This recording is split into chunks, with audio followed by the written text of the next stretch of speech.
So University of South Carolina, this one's focused on the HR side. There were two new benefits programs that were initiated, one at the state level and one at the federal level. So at the state level, the state of South Carolina introduced an emergency sick leave program that USC's employees would be eligible for. And so they used this opportunity. They used GT eForms to build out an eForm that allowed for employees to take advantage of this new state benefit. It enables employees to request up to 80 hours of leave based on one or more of 6 different criteria. And you'll see those in just a moment when I show you the form.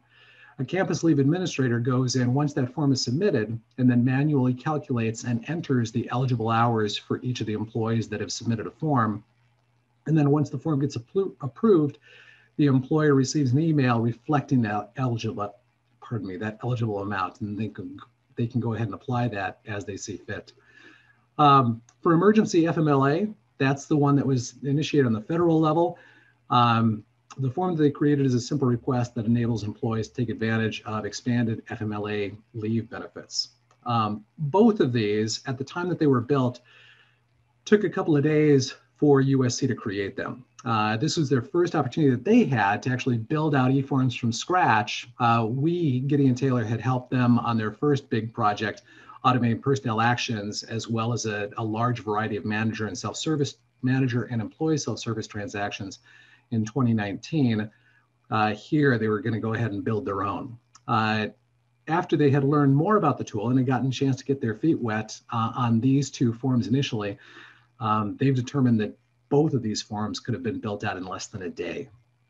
So let me go ahead and show you what that looks like. Here, we're going to go ahead and navigate to the emergency paid sick leave form through a tile on our desktop.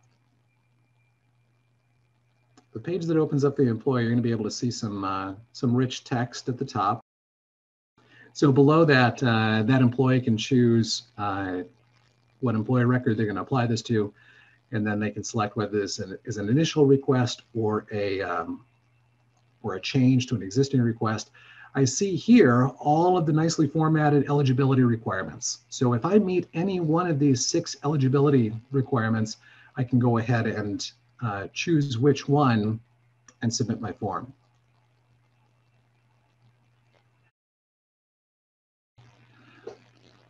I see that there's a file attachment required for this particular request. I see the exclamation mark, so the form is not going to allow me to proceed until I actually upload this attachment that's required for this particular request.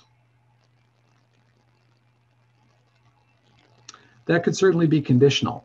Based on which of the eligibility requirements I meet, it may or may not require documentation. But in this case, for this particular business use, the requirements did mandate an attachment for any of the eligibility requirements that are met.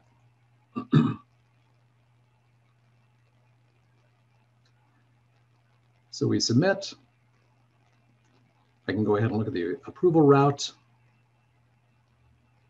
In this case, there's just one step of approvers. And if I go into the approvals, I can see what that approval task looks like. I can go ahead and search and bring up a list of all of the forms that are pending my approval. Here's the one that Sarah submitted. And here I see a conditional field that only I'm shown. Sarah was not shown this when she was submitting the form, only this particular approver sees this. The benefits administrator will go ahead and calculate the eligible hours and enter those in that field. And then when the email notification goes out to the employee, that value in that eligible number of hours field will show up in that notification. This is the Efmla form, very similar. So again, we've got some text up here that we can review.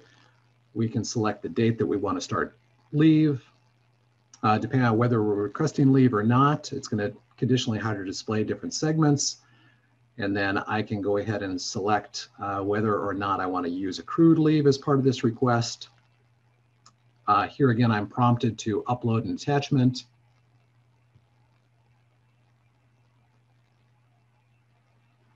And submit. And then similarly, here's the approval view of that form that was submitted.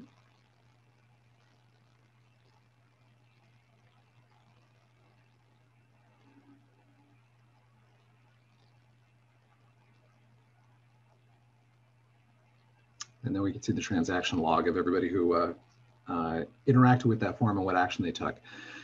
So for each one of these so far, we're looking at forms that have been predominantly configuration based. And each one of those took anywhere from a couple of hours to a couple of days to create. And they're entirely fluid with workflow, with attachments, with conditional behavior, with pre-population.